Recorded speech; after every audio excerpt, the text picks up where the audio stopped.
বনিয়ামিন নিজেও কিন্তু আপনি দেখেছেন কিনা আমি জানি না, তার বিভিন্ন স্ট্যাটাসের মাধ্যমে বাংলাদেশিদের হেয় করে কথা বলে, গরিব বা এই টাইপ কথা বলে আর কি। যে এই ইউটিউবার গুলো ভালো কি করবে?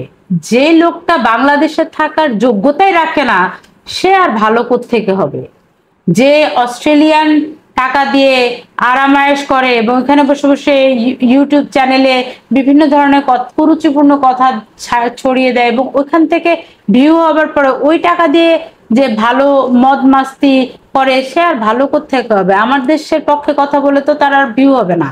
ওই পিনাকির মতো, ইলিয়াসের মতো মদ খেয়ে এসে গালাগালি করলে, আজে বাজে কথা বললে তখন না আপনার ভিউ বেশি হবে। এইসব লোকের কাছ থেকে বিভিন্ন রকম শব্দ শিখে এই সমন্বয়করা বলেন বা আমাদের দেশের তথাকথিত উঠতি নেতারা বলেন, তারা ওইসব শব্দ ব্যবহার করে করে নিজেদেরকে খুব ভাইরাল করার চেষ্টা করছে। আসলে এই ধরনের রাজনীতি আমার মনে হয় না যে বাংলাদেশকে কোনো সুদূর প্রসারী ভবিষ্যতের দিকে এগিয়ে নিয়ে যেতে পারবে। রাজনীতি এই মুহূর্তে ওদের জন্য শুধু ফেসবুকের স্ট্যাটাসের মধ্যেই সীমাবদ্ধ।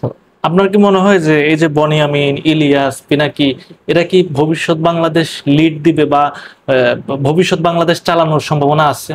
যে লোকটা নিজেকেই চালাতে পারে না, যে লোকটা নিজের মাথাকেই চালাতে পারে না, সে বাংলাদেশ কিভাবে চালাবে?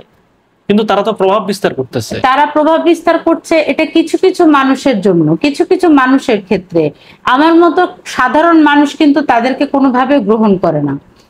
তারাই গ্রহণ করে যারা রাতারাতি কোটিপতি হয়ে যাওয়ার স্বপ্ন দেখছে এবং যাদের মাথার ভিতরে কিছু নাই। তা না হলে ওই পিনাকি শিখিয়ে দেওয়া শব্দ কিসের জন্য সমন্বয়করা বক্তব্য সময় বলবে?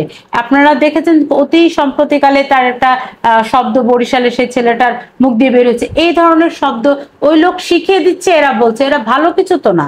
এরা লিড কিভাবে দিবে? যারা দিন রাত সারাদিন মদের ভিতরে চুর হয়ে থাকে, নারীর ভিতরে চুর হয়ে থাকে, যারা নারীদেরকে ফেসবুকে বা মেসেঞ্জারে লেখে, চ্যাট করে, অত ইঞ্চি, অতটুকু, আসো, মাস্টারবেট, এই যারা করে তারা তো নিজেদের মাইন্ডকেই তারা কন্ট্রোল করতে পারে না। তারা দেশ কিভাবে কন্ট্রোল করবে? 20 কোটি জনগণকে কিভাবে কন্ট্রোল করবে?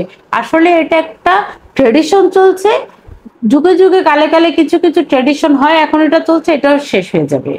এই ফেসবুক ইউটিউবে রাজনীতি করাটাই কিন্তু রাজনীতি না। যে লোকটা রাজপথে থাকে, জনগণের জন্য কাজ করে এবং জনগণের নার্ভ বুঝে, সেটাকেই রাজনীতি বলে।